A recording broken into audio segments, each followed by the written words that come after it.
हमारे देश के अंदर जैसे कोई भी धार्मिक आयोजन हो, कोई भी धार्मिक अनुष्ठान हो या कोई भी धार्मिक पर्व हो, उस पे कुछ ना कुछ कमेंट तो आता ही है। और कुछ लिबरांडू, कुछ झंडू, कुछ ऐसे पॉलिटिशियन है जो उस पे कुछ ना कुछ कमेंट कर ही देता है। और जितनी आसानी से वो कमेंट करता है, जितनी आसानी से उसकी बुराई करता है, उसके बारे में अभद्र बातें करता है, अगर वो किसी और धर्म की बात करे तो ऊपर से वो 5 इंच कम हो जाएंगे। पहले तो मुझे क्लैरिफाई करिए कि कुंभ बिजनेस है या कलेक्टिव कॉन्शियसनेस के लिए? अब ये बिजनेसमैन बन गए हैं, भगवाधारी बिजनेसमैन। आपकी दुकानें नहीं चलने वाली हैं। हाँ, ये मृत्यु का कुंभ था। ये एक शब्द नहीं, हज यात्रा या ईस्टर पर बोलते हैं, इनके पैर कांपने लगेंगे और बोनवीटा भी पी ले। खड़े नहीं हो पाइएगा आपके पास। शुभम बाबू, मैं कह रहा हूँ डॉक्टर बुलाना पड़ेगा। कोई भी सरकार ये नहीं चाहती कोई ऐसा घटना हो जिससे सरकार की बदनामी हो, सरकार की छवि खराब हो। लेकिन आप उस पूरा महाकुंभ को मृत्यु कुंभ कह दोगे, ये कितना गलत है। थोड़ा सा बोलकर देखिए किसी और धर्म के बारे में, आपके साथ वो हश्र होगा जो आप सोच नहीं सकते हो। आप देखिए इस डिबेट को, आपको इन नेताओं की सच्चाई का पता चलेगा। और वीडियो को लाइक करिए, चैनल को सब्सक्राइब करिए, क्योंकि ऐसी वीडियो आपके लिए आगे भी आते रहेंगे। कई ऐसे अर्थशास्त्री हैं जो ये बता रहे हैं कि लगभग 1% जीडीपी का कंट्रीब्यूशन कुंभ का इस बार होने वाला है। औसतन अगर एक व्यक्ति 5,000 रुपए भी खर्च कर रहा है तो जिस तरह से वहां पर मतलब पूरा एक जो पैसे का मूवमेंट हो रहा है वो बहुत फायदा करेगा इकोनॉमी को भी। बावजूद इसके विरोध क्यों? देखिए, बहुत सारी बातें हैं। सबसे पहले तो स्वामी जी के लिए ही प्रश्न है। बहुत बहुत मुबारकबाद, आज लाल पहन के आए हैं आप। कम्युनिस्टों का लाल, समाजवादी पार्टी का लाल, सोशलिज्म का लाल। ये लाल स्वामी अग्निवेश पहना करते थे।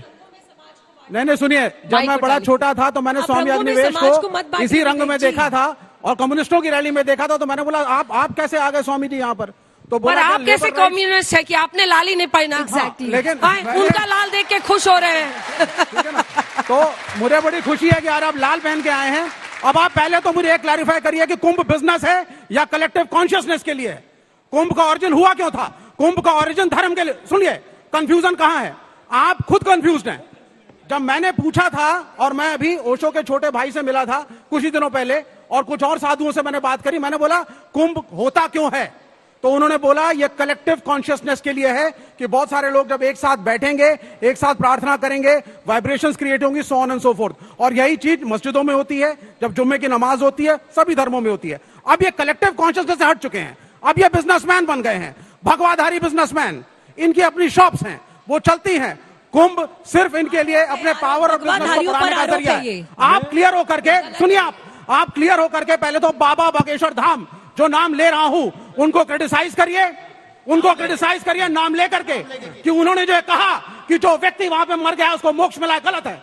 और शंकराचार्य ने जब कहा एक छोटी सी अगर वहां मोक्ष मिलता है तो मैं भी बागेश्वर बाबा को धक्का दे देता हूं, इनको भी मोक्ष मिल जाएगा। एक छोटी सी बात। आप उत्तर सुनिए, मैं नाम मुंह में उंगली डालेगा, उत्तर न सुनिएगा। संस्कृति सुनिए, उत्तर संस्कृति सुनिए, मुझे 10 सेकंड बोलने दीजिए। संस्कृति समय के साथ बदलती है। ये बच्चे यहाँ बैठे हैं, ये लड़कियां यहाँ बैठी हैं, आज वेशभूषा अलग है, खाना पीना अलग है, इंग्लिश मीडियम में पढ़ते हैं।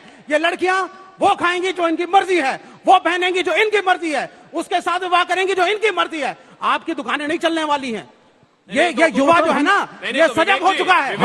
आपकी दुकानें नहीं चलने वाली हैं। एक छोटी सी बात। शुभम, बागेश्वर धाम ने किसका हाथ पकड़ा गया भाई? कोई किसी को कुछ नहीं खाना, जो जवाब दीजिए, फिर आप बोलिएगा प्लीज। साध्वी जी बोलेंगे। एक छोटी सी बात कह दूं कि इन्होंने 50 बातें कही। ये खुद कंफ्यूज मुझे लग रहे हैं, पहला। दूसरी बात ये कहूंगा, आप सब लोग बैठे हैं, गवाह हैं इस बात। मलमूत्र में नहाना किसी को पसंद है? सुनिए, नहीं सुनिए, अब आप नहाना किसी को पसंद है? विवेक बाबू, आवाज सुनिए। झूठ के आंकड़े के साथ करोड़ आदमी पहुंचा। सुनिए, आप, मैं एक सॉफ्टवेयर इंजीनियर हूं, आईटी इंडस्ट्री में काम किया है। There is no technology of head counting, repetitions होते हैं, गलत डेटा लोगों को देख करके भ्रमित किया जाता है। मौनी अमावस्या को मेरे ऑनरेबल चीफ मिनिस्टर, मेरे भी चीफ मिनिस्टर योगी आदित्यनाथ कहते हैं मौनी अमावस्या है। आप क्यों बुला रहे हैं जब आपके पास व्यवस्था नहीं है? नई दिल्ली स्टेशन पर फसल मचती है, कोई उत्तर नहीं है। सुन लीजिए, हाँ, ये मृत्यु का कुंभ था। मैं कह रहा हूं खुल के, अंजना जी, मृत्यु का कुंभ था। मेरे देश का एक भी आदमी मरेगा ना तो मृत्यु का कुंभ है। एक शब्द, इतना ही हज यात्रा या ईस्टर पर बोलते हैं, इनके पैर कांपने लगेंगे और बोनवीटा भी पी ले। अब बोलता हूँ, सुनिए, बोनवीटा भी पी ले।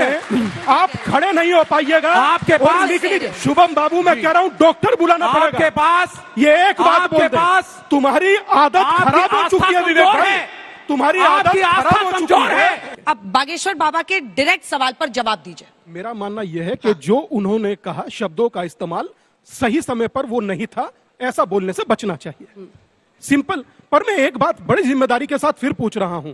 ठीक है, 3 भाई खड़े हैं, तीनों हमारे ही भाई हैं। मगर यही ताकत, यही क्षमता हाँ।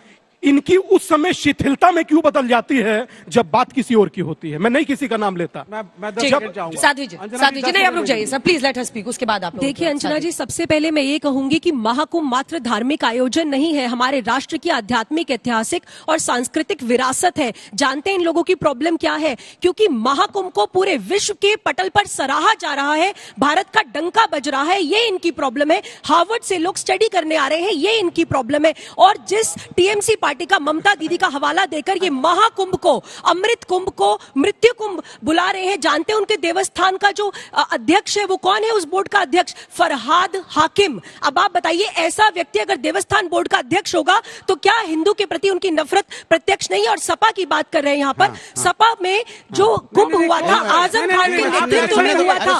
और जानते हैं ये वो लोग हैं, सुनिए, ये वो लोग हैं जिन्होंने बोलने दीजिए विवेक जी, इन्हें चुप करवाइए। देखिए ये वो लोग हैं जिन्होंने इराडिकेशन ऑफ सनातन धर्म पर कॉन्फ्रेंस हुई थी, ये उसके पार्ट बने थे। इराडिकेशन ऑफ सनातन धर्म पर जब कॉन्फ्रेंस हुई थी मुंबई में, सनातन धर्म का उन्मूल विनाश, ये उसके पार्ट थे। ममता बनर्जी वो है जिनको श्री राम से चिढ़ है, जिनको दुर्गा नवमी से प्रॉब्लम है। इतने बड़े सनातन धर्म के पर्व को इवेंट बना रही है बीजेपी, एक उसका बात माइलेज बताइए, लेना चाह रही है। क्या इस बात में सच्चाई है? बिल्कुल सच्चाई नहीं है। अखिलेश यादव तो वही है ना जो कहते हैं कि काशी में भी ज्ञानवापी को खोजने की क्या आवश्यकता है, जो कहते हैं पत्थर लगाइए और पीपल का पेड़ गाड़िए और बन गया आपका मंदिर। ये अखिलेश यादव है। अखिलेश यादव वो व्यक्ति है जो टोपी पहनकर रोज इफ्तार की पार्टी में तो चले जाएंगे, लेकिन हिंदुओं के लिए एक शब्द नहीं बोलते, सनातन धर्म के लिए एक शब्द नहीं बोलते। अखिलेश यादव वो व्यक्ति है जो तुष्टीकरण के लिए पॉपुलर है। अखिलेश यादव वो व्यक्ति है जिन्होंने सनातन धर्मियों की आस्था को ठेस पहुंचाया है, भगवाधारियों का बार बार अपमान किया। आप बताइए क्या ये ठीक है? भगवाधारियों का अपमान करना इज रॉन्ग। जवाब देखिए, इन्होंने बोला कि हम लोग कुंभ का विरोध कर रहे हैं। सवाल यह है कि हमने कुंभ का विरोध करते, इतनी देर से मैं बोल रहा हूं, मैंने एक बार भी कुंभ का विरोध करता दिखाई दिया? एक बार रुकिए, मुझे बोलने तो दीजिए। आपने बोल लिया, अरे मुझे बोलने दीजिए। देखिए देखिए नहीं, अभी मोक्ष पे आप नहीं बोल पाए, वो भी नाम लेके नहीं बोल पाए, आप भी नहीं बोल पाए, आप भी नहीं बोल पाए। आप सुन लीजिए, मुझे पता है आप संजय, एक बार सुनिए, एजेंडा मत चलाइए, एजेंडा मत चलाइए। संजय निषाद पे नहीं बोल पाए, संजय निषाद का नाम लेके बोलिए कि संजय निषाद गलत है, उसको मंत्री पद से निकाल दीजिए। बोलिए, आप कमाल की बात करते हैं। आप हम विपक्ष पे उंगली उठाते हैं। संजय निषाद ने बोला जो लोग वहां मौत हुई है उनको ये छोटी मोटी घटना है, एक शब्द नहीं बोल पा रहे। हमने बोला क्या ऐसा? हमने जितना माजी की तरह बोला क्या? फालतू बात कर रहे हैं आप, पार्टीबाजी मत कीजिए। अगर आप जिस रूप में जो लोग होते हैं उसका सम्मान कीजिए। आप पार्टीबाजी कर रहे हैं, मुझे बोलने दीजिए, आप मुझे बोलने दीजिए, आप मुझे बोलने दीजिए। कितने लोग मरे, किसकी सरकार थी बताइए ना। अब देखिए, अब आवाज बोलने तो दो। मैं आपसे लड़ूं क्या बताइए? फिर कहेंगे कि क्यों लड़ रहे हो, फिर कहेंगे देखिए हमसे लड़ रहे हैं, फिर कहेंगे देखिए महिला से लड़ रहे हैं। अब मैं आपकी बात कर रहा हूं, मौजूद है, उनके भी सवाल लेंगे। भदौरिया साहब अपनी बात 2 लाइन में पूरी कर ले, फिर सवाल। देखिए, ये बार बार ये लोग ये कोशिश करती है भारतीय जनता पार्टी, मैं अपनी बात कह लूं, भारतीय जनता पार्टी जैसी पकड़ी जाती है, जैसी इनकी अवस्था पकड़ी जाती है, धर्म की आड़ में छुप जाती। बचाओ मुझको, बचाओ। ये कुंभ का विरोध कर रहे हैं, हम कुंभ का विरोध कर रहे हैं, व्यवस्था का विरोध कर रहे हैं। और आप लोग धर्म की आड़ मत छुइए। धर्म मेरा आस्था का विषय, राजनीतिक विषय नहीं है। राजनीति करनी होगी, बेरोजगारी पे करूंगा, महंगाई पे करूंगा, मेडिकल इश्यू पे करूंगा, मैं महिला समस्या पे करूंगा, मैं नहीं करूंगा धर्म की राजनीति। केवल गला फाड़कर चिल्लाने से, जोर जोर से बोलने से सच्चाई दब नहीं जाती है। जो सच है वो सच ही रहेगा, और जो गलत है गलत ही रहेगा। बाकी वीडियो पे आपकी क्या राय है, आप हमें कमेंट में बताइएगा। मिलेंगे जल्दी, तब तक के लिए धन्यवाद। जय हिंद, जय भारत।